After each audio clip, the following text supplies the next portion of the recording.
లలిత exchange Utsav. పాత నగల అదే బరువుకి కొత్త నగలు తీసుకో. నగల ప్రైస్ లో 20% ఆదా చేసుకోవచ్చు. ఒక ప్రొడ్యూసర్ గారు మెసేజ్ పెట్టారు, గట్స్ ఉన్న వాళ్ళకే హిట్స్ తేజ అని. నిన్న రాత్రి మెసేజ్ పెట్టారు. ఆ మెసేజ్ మాకు కాదండి, నిరంజన్ రెడ్డి గారికి. గట్స్ ఉన్న వాళ్ళకే హిట్స్ నిరంజన్ రెడ్డి గారికి. So definitely we are all thankful to Niranjan garu for his confidence on us, ఆయన కన్విక్షన్కి. అండ్ ఫైనల్గా మా ప్రశాంత్ వర్మ గారు, మొత్తం ఇండియా మొత్తం తిరిగి చూసే పేరు వద్దని నేను ఒకసారి చెప్పాను. ఇండియాలో రెండే పేర్లు వినిపిస్తాయి, ఒకటి ప్రశాంత్ నీల్, ఒకటి ప్రశాంత్ వర్మ అన్నాను. ఇవాళ ఒప్పుకుంటారని అనుకుంటున్నాను అందరూ. సో డెఫినెట్గా ఆయన చేసిన వర్క్, ఆయన ఇచ్చిన అవుట్పుట్ అందరూ స్పెల్ బౌండ్ అయ్యారు. సో డెఫినెట్గా థియేటర్కి వచ్చి బిగ్ స్క్రీన్ ఎక్స్పీరియన్స్ని బిగ్ స్క్రీన్లో చూడండి. మీ అందరికీ ఒక విషయం, ఈ సినిమా ఏ ఓటీటీలో కానీ శాటిలైట్ టీవీల్లో కానీ ఒక 60-70 రోజుల వరకు రాదు. అండ్ మీ అందరికీ అందుబాటు ధరల్లో చాలా రీజనబుల్ రేట్స్లో ఏపీ తెలంగాణ వ్యాప్తంగా మీకు అవైలబుల్గా ఉంది. అండ్ ఆల్ ఇండియాలో ఉన్న ఆడియన్స్ కూడా బెంగళూరు నుంచి, తమిళనాడు నుంచి ఎక్స్ట్రాడినరీ ఓపెనింగ్స్, ప్రీమియర్స్కి వేరే భాషల్లో చేయటం అనేది, అంటే ఈ సినిమాలో ఏదో ఒక స్టార్ ఫిలిం కాదు, లేకపోతే మాదేదో ఒక పెద్ద ప్లానింగ్ చేసి రిలీజ్ చేయడానికి అలాంటిది కాదు, అలాంటిది ఏమీ కాదు. బట్ స్టిల్ వేరే లాంగ్వేజ్లో కూడా కాంటెంట్ చూసి, జస్ట్ రిలీజ్ చేసిన కాంటెంట్ చూసి ఇంత పెద్ద ఓపెనింగ్స్ వేరే లాంగ్వేజెస్ నుంచి వచ్చినాయి అంటే we are very thankful to everybody. And మన తెలుగు ప్రజలందరికీ ఒకటే మాట, హనుమాన్ ఇన్ థియేటర్స్. మీ అందరికీ ఎక్స్ట్రాడినరీగా నచ్చుద్ది. థియేటర్స్కి పిల్లా పాపలతో వచ్చేసేయండి. Thank you a lot. ఇదంతా అంటే లైక్ సినిమా ఇంత పెద్ద బ్లాక్ బస్టర్ అవుతుందని అసలు ఎక్స్పెక్ట్ చేయలేదు. మేము పడిన కష్టానికి అంటే మేము ఒక 100% కష్టపడితే ఒక 100% రిజల్ట్ వస్తే చాలా అనుకున్నాము. బట్ 2000% రిజల్ట్ వస్తుంది. సో ఆల్ ఇండియా రికార్డ్ అని చెప్పి అంటున్నారు, అంటే పెయిడ్ ప్రీమియర్స్లో. నాకైతే ఇంకా ఒక చిన్న డ్రీమ్ లాగా ఉంది, ఇప్పుడు లేచిపోతున్నామో అన్నట్టు ఉంది. సో ఇంత రెస్పాన్స్ ఎక్స్పెక్ట్ చేయలేదు. సో డెఫినెట్గా మేము చాలా కష్టపడ్డాం, కానీ తేజ అన్నట్టు there is some divine intervention. హనుమంతుల వారే ఈ సినిమాని ఇంత పెద్ద చేశారని చెప్పి నేను అనుకుంటున్నాను. సో అందుకే ఈరోజు ఈ ప్రెస్ మీట్ మనం ఈ టెంపుల్ దగ్గర జరుపుకుంటున్నాము. ఈ సినిమాని ఇంత పెద్ద సక్సెస్ చేసినందుకు thank you so much. I want thank all my cast and crew. Niranjan Reddy గారు, చైతన్య గారు, వీళ్ళందరూ చాలా సపోర్ట్ చేశారు. మా టెక్నీషియన్స్ శివేంద్ర గారు, వీళ్ళందరూ చాలా కష్టపడ్డారు. ఆల్మోస్ట్ రిలీజ్కి ముందు ఒక 1 వీక్ నిద్రపోకుండా పనిచేసాము. ఆయన బాగానే ఉన్నారు, నాకు జ్వరం వచ్చింది.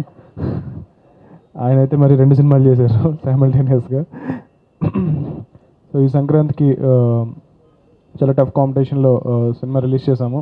బట్ అయినా సరే ఈ సినిమాని ఇంత పెద్ద సక్సెస్ చేసినందుకు చాలా థ్యాంక్స్. మాతో పాటు రిలీజ్ అవుతున్న మిగిలిన 3 ఫిల్మ్స్కి కూడా ఇంత పెద్ద సక్సెస్ అవ్వాలని చెప్పి నేను కోరుకుంటున్నాను. అందరూ బాగుండాలి, TFI బాగుండాలి. Thank you. Atadu was a good film. Ante that these kind of histrionics want to be there. Correct, yeah. So that started from Kaleja. So the Guntur Karam aithe it was like a peaks anpichindi. Correct. And it was very easy. We didn't push it. Chala effortless ga kanipistundi. అవును. So ఆ characterisation అనేది అందుకే నాకు చూసినప్పుడు అది నాకే మజా వచ్చింది. నాకు మజా వచ్చింది అసలు. అంటే రమణగాడు అనే ఆ క్యారెక్టర్, ఆ వైబు చాలా అందరూ ఎంజాయ్ చేశారు. Everybody like it. ఎస్పెషలీ మీరు వేసుకున్న కాస్ట్యూమ్స్ దగ్గర నుంచి. అదే అంత చాలా రేర్గా జరుగుతుంది. హీరో మాట్లాడిన ప్రతి పంచ్ పేలింది అనిపించింది నాకు. అదే that's because the characterization click that. And so అది నాకు త్రివిక్రమ్ గారికి ఉన్న ఫ్రెండ్షిప్ వల్ల, మా రిలేషన్షిప్ వల్ల తెలియదు, కానీ it's somewhere when you discuss so much, because of that only it will happen. So I don't think it will happen with any other director. So I think because we both are so close, I think that's how that performance comes out like that is what I feel. And వాళ్ళు నాకు చూసినప్పుడు కూడా ఆ సుదర్శన్ 35 అరే అసలు అది నేను చెప్పినట్టు మై మోస్ట్ బిగ్గెస్ట్ క్రిటిక్ నేనే. బట్ నాకే మజా వచ్చిందంటే అది మామూలు విషయం.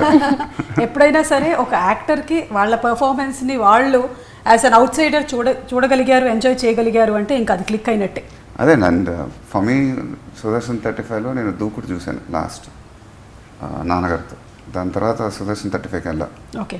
బట్ ఈసారి ఎందుకో I wanted to go, and I wanted to go with my son, I wanted to go with my daughter. So అది ఆ రోజు ముందు రోజు I told this to my wife that రేపు సుదర్శన్ 35కి వెళ్దాం. ఇక ఆవిడకి మా ఆవిడకి అయితే కొంచెం యాంగ్జైటీ అటాక్ వచ్చేసి ఎలా వెళ్తాం సుదర్శన్ 35కి ఏంటంటే నేను అరేంజ్ చేస్తాను, but I want my children to see this film with me because I wanted that experience. And so after that it was something which I will always cherish. Sitara just hugged me and she said, "Thank you so much. I mean, the experience was so good. You were so good in the film." Gautam said that it was an unbelievable experience. అంటే వాళ్ళకి ఆ morning show experience లేదు, yeah, వాళ్ళు ఎప్పుడు experience చేయలేదండి. So when they experience that and when for me to feel that it was really good and I was very happy. I know. అంటే మా ఇంట్లో ఎక్స్పీరియన్స్ చెప్పనంటే, చెప్పండి. మా అమ్మాయి ముందు రోజు రాత్రంతా పడుకోలేదు, 4 గంటల షోకి వెళ్ళింది. మీ ఆవిడలాగానే నాకు యాంగ్జైటీ, సుదర్శన్కి వెళ్తున్నావా, అక్కడ జనాలు ఆ వైబు ఎలా ఉంటుందంటే నేను మేనేజ్ చేస్తాను. సో నేను అలా చెప్పి నేను కాన్ఫిడెంట్గా ఉన్నాను, బట్ అక్కడ నేను థియేటర్లో చూసి ఆ జనం అంతా చూసి అప్పుడు నాకు యాంగ్జైటీ వచ్చింది. అంటే నా పిల్లలు ఉన్నారు, ఏమవుతుంది ఇప్పుడు, but it went on really well. అంటే మిమ్మల్ని ఎవరైతే అంతలాగా ప్రేమిస్తారో వాళ్ళందరి మధ్యలో మీరు కూర్చొని ఆ సినిమాని చూడడం, అందులోనూ మీ పిల్లలతో మీ ఫ్యామిలీతో అనేది I think it's the most cherished moment. And మధ్యలో సితారా లాస్ట్ ఏదో ఒకటి చెప్పిందండి, మా అందరికీ కొంచెం క్యూరియస్గా ఉంది, ఏం మాట్లాడింది అప్పుడు? అసలు ఎవ్రీ సెకండ్ మినిట్ అండి, whenever I'm coming on screen, whenever the papers are being thrown, whenever the screams are happening, so she just was catching my hand and she was like, you're so good. So నేను నాకు కొత్త, I have never hear her talk like that. So it was నాకే అసలు చాలా కొత్తగా అనిపించింది and I felt really good also. ఆ పేపర్లది ఒక మీమ్ చూశాను, విసిరేసిన తర్వాత లాస్ట్లో 2-3 కూర్చుని ఫుల్ ఇట్లా పేపర్లతో. ఇలా ఎప్పుడైనా ఇలా ఎక్స్పీరియన్స్ చేసావా? నేను of course I saw it online కూడా చూసానండి, కానీ నేను యాక్చువల్లీ చూసింది బాంబేలో. నాకు కరెక్ట్గా నా ఎగ్జామ్ అయిన తర్వాత బాంబేలో చూస్తే that was even shocking for me. So అక్కడ ఇట్ వాజ్ ఆల్ క్రేజీ. నాకు నేను వీడియోస్ చూసిన అక్కడ పేపర్ ఎగరడం అనేది it was new. So that experience was there. ఇంకా వెనకాల నుంచి అయితే we were going crazy. So నాకు ఫస్ట్ టైం ఈ లెవెల్ ఒక రెస్పాన్స్ చూడడం, so I was very very happy. Next time Sudarshan, దాని తర్వాత వెళ్ళాను. అండ్ ఎగ్జామ్ అండ్ ఇది అర్థం కాదండి, ఎగ్జామ్ పని చేయటం ఏంటో, ఎగ్జామ్ షూటింగ్ ఏంటో, అసలు నాకు ఇంతవరకు ఒక మిస్టరీగా ఉంది ఇదేంటో. అది మీరు వేరే డౌట్ పెట్టగలరు. అంటే అక్కడ మీరు మెడిసిన్ కదా, అక్కడికి వెళ్ళి మధ్యలో ఆన్సర్స్ కి సూపర్ స్టార్ మహేష్ బాబు అలా రాయట్లేదుగా. But I must mention this, I gotten away with things.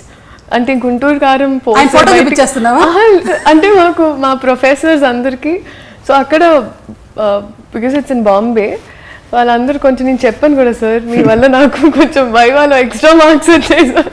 చెప్పేసావా ఇప్పుడు? నీ తోటి స్టూడెంట్స్ అందరూ చూస్తున్నారు guys, I'm sorry. But it was amazing. అంటే మీ పర్ఫార్మెన్స్ చాలా అప్రిషియేట్ చేస్తున్నారు, అలాగే డాన్స్ ఇంకా విడిగా చెప్పక్కర్లేదు.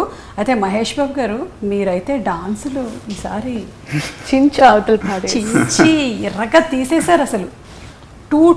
టూ గుడ్ అండి. అదే అది ముందు నుంచి నేను త్రివిక్రమ్ గారు ఒకటి అనుకున్నాం, అంటే దీంట్లో ఒక 2 పాటలతో చాలా బాగా చేయాలని. అది ఫస్ట్ నుంచి ఒకటి ఫిక్స్ అయ్యాను, ఎందుకంటే దీని తర్వాత ఎప్పుడు రెగ్యులర్గా తెలుగు సినిమా పాటలు చేస్తామో తెలియదు. This will be one of those last Telugu film which I might do, means and the dance numbers. నాకు ఆల్రెడీ వచ్చినప్పుడే ఎలా అనిపిస్తుంది తెలుసా, మళ్ళీ మీరు 3 ఏళ్ల తర్వాత అయినా నాకు ఇంటర్వ్యూ ఇచ్చేది కాదండి. సో లైక్ ఐ సెడ్, రెగ్యులర్గా తెలుగు సినిమా పాటలు మళ్ళీ ఇలా వస్తుందో లేదో తెలియదు. So for that I wanted to give my heart out. So అది నేను ఫిక్స్ అయ్యానండి. 2 పాటలు అయితే చాలా బాగా చేద్దాం. So introduction song already we discuss with Shekhar master, rehearsals చేసాం అండ్ అది చాలా బాగా వచ్చింది. Then we had to do the last song. Okay. And దాని తర్వాత గోడౌన్లో ఒకటి వస్తుందండి పాట ఇన్ ద సెకండ్ హాఫ్. కాదు, నెక్లెస్ గోల్స్ చేశారు మీరు. నక్లీస్ గోల్స్ అయితే అది ముందే షూట్ చేసాం. అదైతే ఒక అది ఎలా చేస్తాం ఏంటని అప్పుడు దాకా నాకు ఉండిందండి. అది ఏంటి అసలు ఈ అమ్మాయితో నక్లీస్ గోల్స్ ఎలా చేయాలి ఏంటి ఐటమ్ అయితే అనేసుకున్నాం నేను త్రివిక్రమ్ గారు, ఇలా ఒక ఐటమ్ అయితే ఉండాలండి సినిమాలో. అండ్ చెప్పవే చిరుగాలి ఇలాంటిది ఒకటి ఉంటుంది. తర్వాత ఈ అమ్మాయి డాన్స్ చేస్తుంది, దాని దగ్గర నుంచి లీడ్ అయ్యి నక్లీస్ గోల్స్కి వెళ్తుంది. చేసేద్దాం డాన్స్ చేసేద్దాం, ఈ అమ్మాయి వచ్చి చేసేస్తాను. ఫైనల్గా షూటింగ్కి వచ్చేసరికి ఈ అమ్మాయితో ఎలా డాన్స్ చేద్దాం, ఏం చేద్దాం, అప్పుడు టెన్షన్ వచ్చేసింది. టెన్షన్ అంటే అది how we go about it. వింటున్నావా? అలా ఏం లేదు, నేను నిజం చెప్తాను, అలా ఏమీ లేదు. కావాలంటే నాకు నేను ప్రూఫ్ అని శేఖర్ మాస్టర్తో 1-2 సార్లు, ఎందుకంటే 1 more అంటే నా వల్ల అవ్వకూడదని 1-2 సార్లు నేను చూసుకుంటానంటే ఆయన టేక్ అంటారు. Elephant memory. ఎన్నిసార్లు చేయాలండి చేసేది ఏదో అదే ఒకటి పక్కనేమో అసలు మామూలు డాన్సులు కావు అవన్నీ, దాన్ని మళ్ళీ రివర్స్ చేసి మళ్ళీ టేకులు చేసి. బట్ అదేనండి, సో ఆ గోడౌన్లో చేసాం అది, ఆ నక్లీస్ గోల్స్. అవును, అది సో షూటింగ్ అప్పుడు కొంచెం టెన్షన్ వచ్చింది, కానీ శేఖర్ మాస్టర్లో కరెక్ట్గా రేస్తున్నప్పుడు అది దొరికినప్పుడు మాత్రం ఐ రియలీ ఎంజాయ్డ్ ఇట్ అండి. So that you can see. Yeah. So it was not about the dance, it was about the attitude. Yes, especially మీకు ఆ పాట ఆ ఎండ్కి వచ్చేసరికల్లా మీ యాటిట్యూడ్ లొంగిలా చేశారేంట్రా అయితే థియేటర్లో గొల్లు మంది నవ్వారు అసలు. We didn't expect I think that. in this film what happened and that's why when you're saying dance, I think I cracked the attitude in it. Yeah. It was not the dance in it. So that also I have to give it to Trivikram garu. ఎందుకంటే పోకరి ఎప్పుడు దేవుడాలో మీకు ఒక attitude ఉంటుంది, అలాంటి యాటిట్యూడ్లు పడదాం ఈసారి డాన్స్లో, అప్పుడు చాలా కొత్తగా అయిపోద్ది అన్నాడు. So once I got the attitude అండి, then I believe my dances. Yeah. So when I believe my dances, then I'm a very good dancer.